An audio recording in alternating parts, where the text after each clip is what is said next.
नमस्कार, आप देख रहे हैं नवभारत समाचार और मैं हूं डॉक्टर नजर अंसारी। इंडिया महागठबंधन के नीतीश कुमार के द्वारा विधानसभा में दिया गया बेशर्मी भरा भाषण आज चर्चा का विषय बना हुआ है। उन्होंने अपने बेहुदा भाषण से न सिर्फ नारी की गरिमा और मर्यादा को तार तार किया है, बल्कि विधानसभा की गरिमा की भी धज्जियां उड़ा दी हैं। उनके भाषण को आपने किसी न किसी माध्यम से जरूर सुना होगा। उनका भाषण अपने चैनल पर हम डिस्प्ले करने में बहुत शर्म महसूस कर रहे हैं, इस वजह से हम आपको नहीं सुना पा रहे हैं। बिहार के मुख्यमंत्री हैं, INDI महागठबंधन के एक मजबूत अंग माने जाते हैं। इन्होंने भरी सभा में जहां महिला विधायक भी हैं और पुरुष विधायक भी हैं, विधानसभा और लोकसभा की कार्रवाई पर पूरी दुनिया की नजरें रहती हैं। भारतीय संस्कारों को मिट्टी में मिला देने वाले अपने इस बेहुदे भाषण से न सिर्फ भारतीय समाज बल्कि समूची इंसानियत को शर्मसार कर दिया है। और इससे बड़ी दुखद बात तो यह है कि INDI महागठबंधन के प्रमुख कांग्रेस नेता राहुल गांधी, प्रियंका गांधी और सोनिया गांधी के मुंह से एक बार भी इस घृणित बयान की निंदा का स्वर नहीं सुनाई दिया है।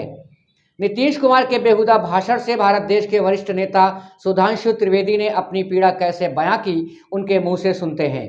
सुधांशु त्रिवेदी बहुत ही योग्य व्यक्ति हैं, आप सब जानते हैं। उनकी योग्यता काबिले तारीफ है। वैसे तो श्री त्रिवेदी भारतीय जनता पार्टी के लीडर है, लेकिन इस मामले में सियासत और पार्टियां तो बाद की बात है, पहले इंसानियत के सम्मान की बात होनी चाहिए। इस तथाकथित INDI गठबंधन के सूत्रधार नीतीश कुमार जी ने, जो कि इस गठबंधन के बहुत वरिष्ठ नेता हैं, आज जो बयान दिया था कल, वो बहुत शर्मनाक है, भर्त्सना योग्य है, निंदनीय है और पीड़ादायक है। और उसके बाद आप जिस माफ़ी की बात कह रहे हैं, आपने उनकी भावभंगिमा देखी। 24 घंटे के बाद वो ये कह रहे हैं यदि किसी प्रकार की कोई बात किसी को बुरी लग गई है तो मैं माफ़ी मांगता हूं। यानी इसमें कोई किंतु परंतु का स्कोप है। अगर कोई जाके उस बाइट को देखे तो उसे साफ समझ में आता है। और मैं यह बात कहना चाहता हूं, मुझे और अधिक पीड़ा इसलिए हो रही है कि इस समय हम राजस्थान की धरती पर हैं, जहां पर स्त्री शक्ति के मान, सम्मान, स्वाभिमान और गौरव को वो सर्वोच्च स्थान मिला है कि प्राचीन काल से आज तक अपने मान, सम्मान, स्वाभिमान के लिए महिलाओं ने बलिदान और आत्मोत्सर्ग तक किया है। और उस धरती पे खड़े होकर हमें पीड़ा होती है कि इस तरह का बयान देने के बाद अभी तक प्रियंका गांधी जी और सोनिया गांधी जी मुंह में दही जमा कर बैठी हुई हैं। और ये बयान सिर्फ कोई इकलौता बयान नहीं है।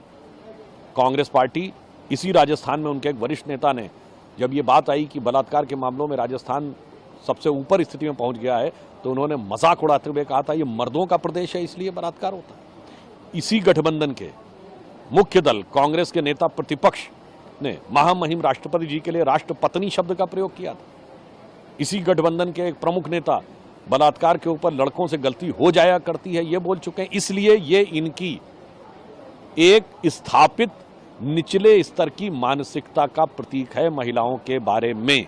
और तेजस्वी यादव जी भी उसको डिफेंड कर रहे थे। अब मैं ये कहना चाहता हूं, एक तरफ हमारे प्रधानमंत्री श्री नरेंद्र मोदी जी ने, भारत जिसने चंद्रमा के उस अछूते दक्षिणी ध्रुव के कोने को छूने में सफलता हासिल की, उस पॉइंट का नाम पॉइंट शिव शक्ति रखा। भारत की संसद ने महिला आरक्षण विधेयक का नाम नारी शक्ति वंदन अधिनियम रखा। हम किस ऊंचे स्थान पर रखते हैं महिलाओं के सम्मान को और वो किस निचले पायदान पर रखते हैं, ये उनके वक्तव्य से साफ दिख गया। यह इंडी गठबंधन का अक्षम्य अपराध है। और मैं कहूँगा इस INDI में लास्ट में जो I और A है, ये इंक्लूसिव अलायंस है उनका कहना, मगर मुझे लगता है अब ये अब्यूजिव अलायंस हो गया है।